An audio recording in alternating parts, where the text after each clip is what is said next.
So we now leave the time of Jesus, Nabi Isa, 600 years later. Something dramatic happened. And that is in that desert of Arabia, in a town called Yathrib, subsequently known as Madinatul Nabi, or the city of the Prophet, but the Quran refers to it as Yathrib.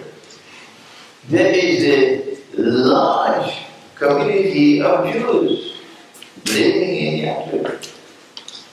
The community is so large that you no longer can recognize them as a minority. No. But this is the land of only Arabs.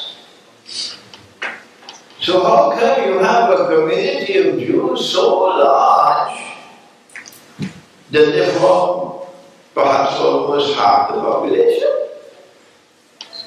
There's no longer a minority community. How come they're there? And in French they call it la crème de la crème, the best of the rabbis. The intellectual elite of the Jewish world are there in this Arabian city or town of Yathrib, north of Mecca. Rabbi, what are you doing here? The answer is that they had an enormous number of prophets who had been sent to them. No other people ever had so many prophets sent to them by the Lord God. And those prophets had communicated to them information that there was someone appointed by the Lord God, Allah subhanahu wa ta'ala, who would come to this town. And that's why they were there. And they didn't know perhaps it's the Messiah, because they rejected the Son of Mary. They rejected it. He was not the Messiah. Number one, they said, they said he's a bastard. A bastard cannot be the Messiah. Number two, look, he's dead. He's dead. But he never ruled the world. Why should the Messiah rule the world? Curious. There's a Messiah who is coming and he's going to rule the world. Why should the Messiah rule the world? Very interesting question. We can come back to it later. So he never ruled the world. The golden age of Solomon and David, when holy Israel was the ruling state in the world, that golden age did not come back. And we did not rule the world again as we did once upon a time. This is what the Messiah is supposed to do. He did not do it, and he is dead, he's gone. So he could not have been the Messiah. So they're waiting for the Messiah to come. And they thought maybe this one who is coming to this town or city of Yathrib, he would be the Messiah. Or perhaps the Torah has spoken of a prophet who would come from your brethren. And they thought maybe this is that prophet. When the prophet did come, and he said, I am the prophet of the Lord God, they rejected him. Why did they reject him? We cannot end this first sentence without explaining that. When he came, and we're talking now about Prophet Muhammad, when he came to that town of Yathrib, migrating from Mecca, because Mecca was waging war on Islam, Makkah drove him out. And when he arrived in Yathrib, now known as Medina, he did a number of things which absolutely surprised them, took them by storm. He's an Arab, he's not a Jew. The Arabs worship lots of gods and goddesses, they have so many of them in the temple, idols. But he worships only one God. Strange for an Arab. Number two, when he arrived in Yathrib, he prayed in the direction of Jerusalem. Oh, strange, astonishing. In order to pray in the direction of Jerusalem, you got to turn your back to Makkah. And every Arab venerated the Kaaba in Makkah as the center of the world. This is the spiritual heart of the Arab world, the Kaaba in Makkah. And here is an Arab who turns his back on the Kaaba in Makkah in order to turn to our Jerusalem. Here is evidence as dazzling as the sunshine. This man must be truthful when he said that I am a prophet of the one God. He did more than that. He fasted with us in the way that we fasted, in accordance with the law of the Torah, which was from sunset to sunset. No food, no drink, no sexual relations. No Arab ever fasted like that. No.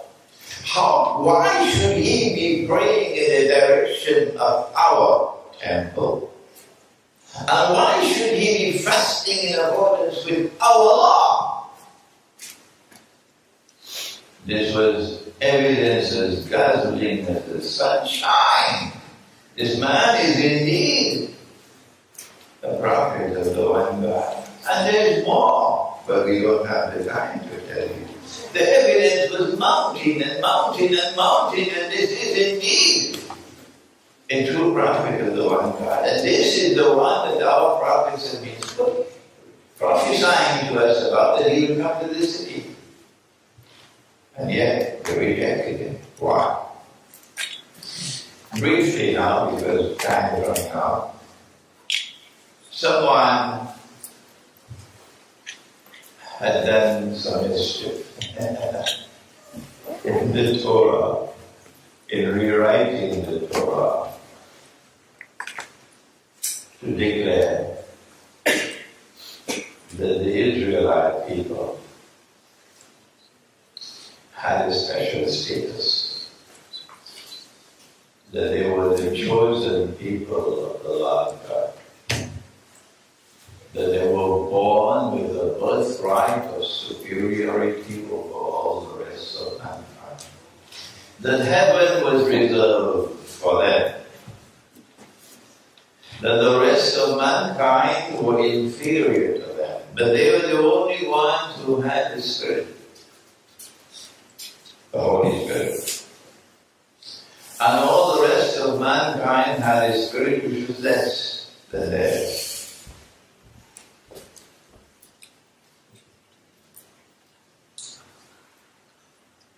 And so you could not be a prophet unless you were a Jew. And he was an Arab. If he is a prophet, if we recognize him as a prophet, the implication is that our religion collapses. Because our religion is based on the belief that we are the chosen people of the Lord God, superior to all the rest of mankind. We are an exclusive people. The Lord God has set the law for us.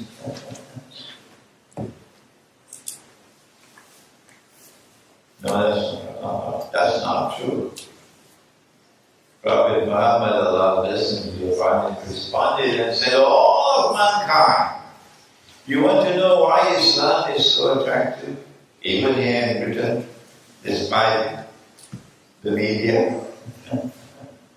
It's because Prophet Muhammad, Allah bless him, be upon him, said, all of mankind will stand before the Lord God on Judgment Day as equal in his sight as are the teeth of a comb. That's why Islam is so attractive. No chosen people. And the Quran dismisses this, but we don't have the time to go to the Quran on that subject. But there was a second reason why they rejected him. Because they were the money lenders of Yathrib. They were the money lenders of Yathrib. The economy in Yathrib was mortgaged to them. And here comes an Arab who says he's a prophet and declares this to be prohibited. But not just what he said, but what came down to him in the Quran. Surah Imran was revealed after he arrived in Yathrib, Medina. And when Surah Imran was revealed, and Surah Nisa was revealed, and Surah Al-Baqarah was revealed, after his arrival in Medina, these passages of the Quran which came down on the subject of Riba was a tremendous slap on their faces. Because the Lord God is speaking, and He condemns them for taking riba, even though it has been prohibited for them. This is precisely what the Quran said. وَأَخْزِهِمُ الرِّبَا وَأَخْزِهِمُ الرِّبَا وَقَدْ نُهُوا عَنْهُ. And they were consuming riba even though it had been prohibited to them. And in the process of consuming riba or usury, وَأَكْلِهِمْ أَمْوَالَ النَّاسِ بِالْبَاطِلِ. They were ripping off mankind. They were consuming the wealth of mankind in a manner which was unjust and false. So the Quran exposed the lie that this lending of money on interest was only prohibited for the poor. And you are permitted to lend money on interest to the rich. And you are also permitted to lend money on interest to those who are not your brothers.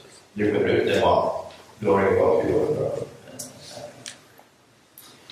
When Prophet Muhammad, Allah's blessing be upon him, therefore, arrived in Medina, and these verses of the Quran came down, there was no way they could accept it. So they rejected him, not only because he was not a Jew, he was an Arab, but they also rejected him because he came with a message which exposed them for having betrayed the truth that came down in the Torah by their lending money on interest, their engagement in riba. The subject is now set down one last time. This is the last time Allah is going to speak on the subject of riba. This is in the Quran. And he does something remarkable.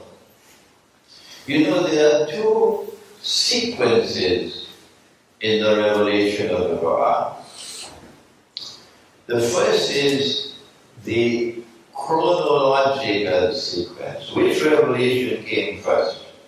And which came second and third, and which came last? And in this chronological sequence, we know that the first revelation came, the angel Gabriel brought the first revelation, when he was in the cave on the mountain.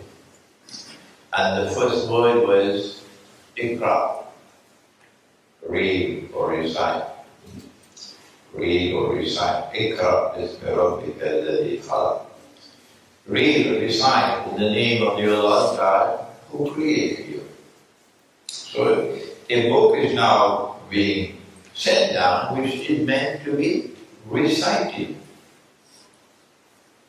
Did you hear? This book is meant to be not only read but recited. And you don't recite with your eyes. You recite with your tongue. And then there is a second sequence in the revelation. That is the chronological sequence, which came first and which came after and which came last. And now Gabriel, Jibreel alayhi salam, the angel Gabriel, will now direct the prophet, Allah bless him, where a revelation which has just come down is to be put into the book. And in this arrangement, which is no longer the chronological sequence, this sequence is different. The first one is Surah Al-Fatiha, or the opener, which you open the book. And then after that comes Surah Al-Baqarah, or the chapter about the calf, The Samari said, give me your gold. And he melted the gold and he forged a golden calf. And he said to the Israelites, here is your God, worship him. And that is the second chapter of the Quran, directly out of the Jewish world. The second chapter. And then the revelations in different chapters until the last chapter. This is the second sequence. Two sequences in the Quran. So now we are turning our attention to the chronological sequence of the revelation of the Quran. And the Prophet, Allah bless him, be upon him, has performed the pilgrimage, the Hajj, the first and the last time in his life. And he leaves Makkah and he returns to Yathrib or Medina. And there are just 81 days left in his life before Allah will call him away. But there, in Makkah, at the time of the Hajj,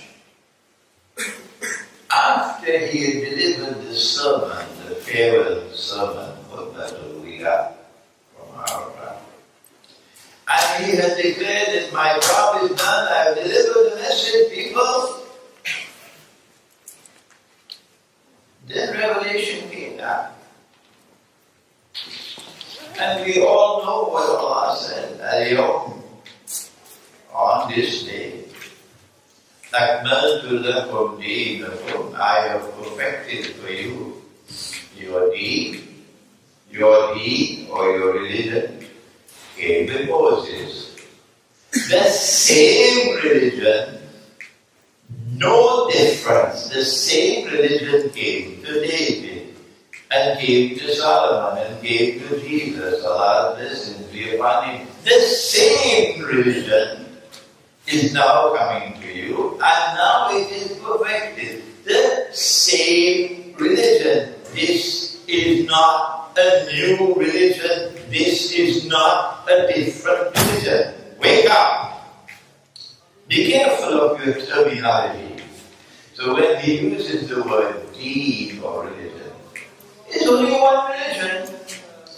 And we don't have a monopoly over that one religion. Wake up. Today, have I perfected. He's using the first person, singular. The Queen uses the first person, but she never says I, she says we. The Lord also, he doesn't say I, he says we do so and so. But now the revelation uses first person singular, I. This day have I perfected for you your deed, your religion. And I have completed my favor unto you. It's finished. And I have chosen and ordained for you as your religion, the way of life of Al-Islam. And Al-Islam means to submit. To whom? The Security Council of the United Nations. Religion of Islam is a religion of submission. Submit to whom? To the Constitution? To the Supreme Court? To whom do you submit? Who has supreme authority? Whose law is the supreme law? It is Allah. And the one religion, beside which there is no other religion accepted by Allah, is the religion of submission to Him, to His authority. That is Islam. So if you accede to the United Nations Charter, which says that He is not Akbar, the Supreme. That's what the Charter says. And I have done doctoral studies in international relations. I have studied the Charter, so don't come to challenge me. The Charter says the Lord God is not Akbar. The Charter of the United Nations Organization says supreme authority does not reside with the Lord God. The Charter of the United Nations Organization says supreme authority resides in all matters pertaining to international peace and security with the Security Council of the United Nations. So, Islam, the religion, is submission to the one God, to His authority. And this is the religion that I have ordained for you. Not a new religion which came with Muhammad. So now, with this revelation, which is in Surah Al-Ma'idah, today I have perfected it for you. Today I have completed it for you. It was normal and natural for us to conclude. This is it. No more revelation. The Quran has been revealed. But no. Surprise of all surprises.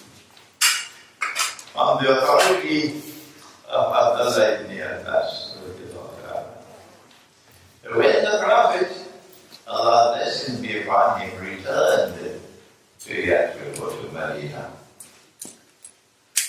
Allah sent down one more revelation for his. And the one more revelation which came down was on the subject of Riba.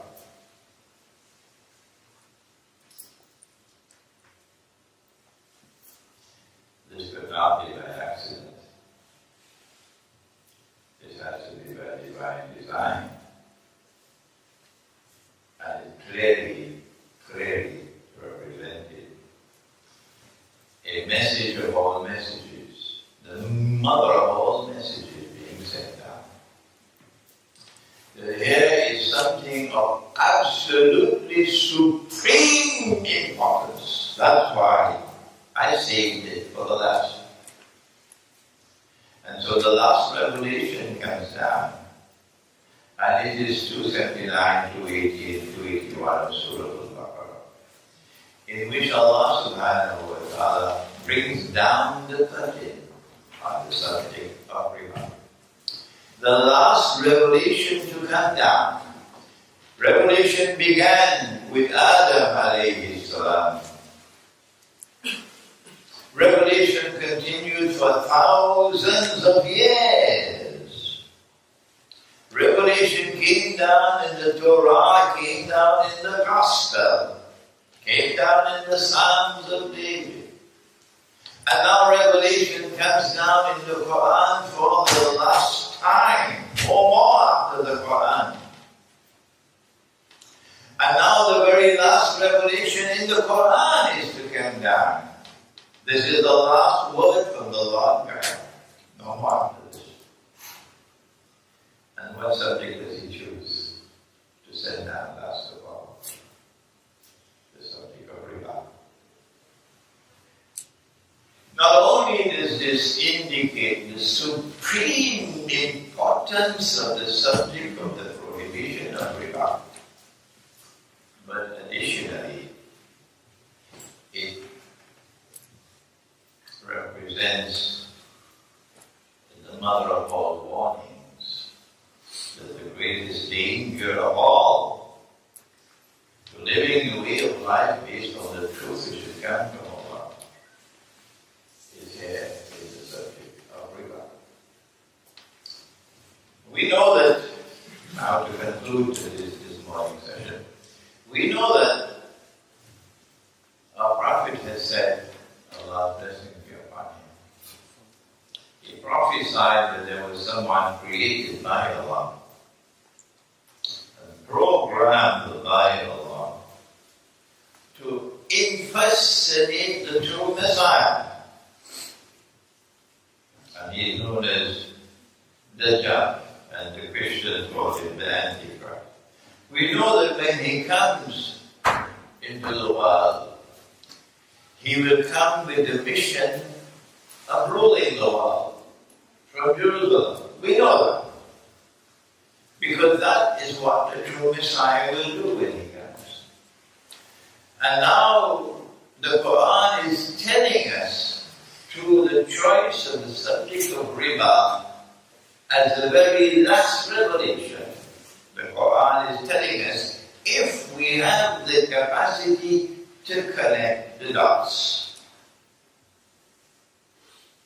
then not only is this the greatest danger of all to the way of life based on truth, this subject of Riba, but rather by connecting the dots, the Quran is telling us that this is going to be his major weapon. The judge is going to use Riba as his major weapon to achieve his objective of ruling the world from Jerusalem. And so, how should you respond? First of all, the best response of all is to stop eating biryani and go home and sleep. The best response of all is to stop taking up your stick and fighting each other over peanuts. Bread and meat, they open me, this and that. Don't come to me, stay away from me with your sectarianism. I don't need you. You have to excuse my shouting because I've had it enough. Stay away from this sectarian fighting over peanuts. Stay away from eating biryani and going to sleep. The best way to respond is to open your eyes. Yes, open your eyes and look around you in the world today and you will see anyone who stands in his way or poses a threat to him in his mission of seeking to establish his rule over all of mankind, so that he can declare from Jerusalem, I am the Messiah. Anyone who refuses to bend his knee before him, he attacks them.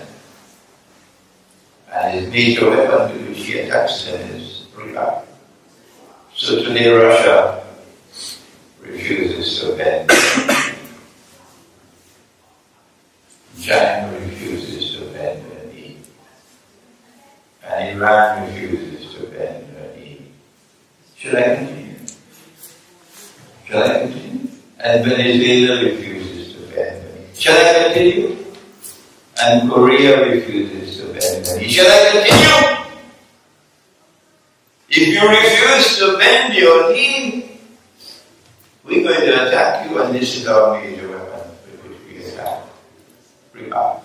In order to ensure that all of mankind must bend their knees before us, so we can establish our rule over all of mankind. That is the first way that we should respond, to open our eyes and understand the reality of the world in which we live today. This is our first session. We've spoken for exactly 1 hour. I'm going to give you 5 minutes to relax. Some of it has been easy, but some of it has been a little difficult. And then we'll have a session, inshallah, of questions and answers and discussions. But I'm going to take 10 minutes out of your time. Before you took 10 minutes of my time. So when we resume after 5 minutes, we'll have a session lasting only 20 minutes.